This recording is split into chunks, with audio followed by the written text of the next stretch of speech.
Cyclists are calling for a review of the Land Transport Authority's foldable bicycle scheme. The scheme currently has a peak hour restriction and allows only one folding bike on each bus at any one time. 42-year-old Max Lam is not your average school leader. Every week, the vice principal of the School of Science and Technology travels to work on his trusty folding bike. I think it is a very viable alternate. Though I own a car, depending on the weather, it becomes a choice that I'm able to exercise, whether I wish to work out a little bit of sweat today and cycle to school, or if the weather is very favorable, it's cloudy, it's nice, I can choose to exercise and be conscious about the environment as well and cycle to work.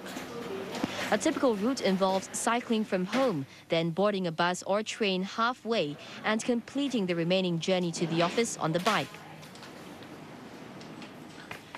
Now, this is one of the smallest folded sizes currently allowed on buses and trains.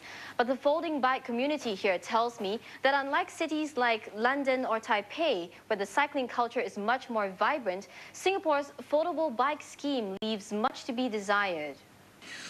On weekdays, cyclists are only allowed to board from 9:30 a.m. to 4 p.m. and from 8 p.m. to the end of operating hours, leaving out the bulk of the working crowd.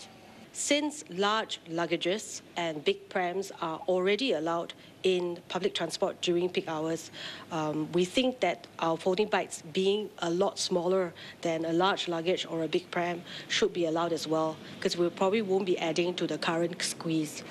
And at any one time, only one unit is allowed to be on a bus.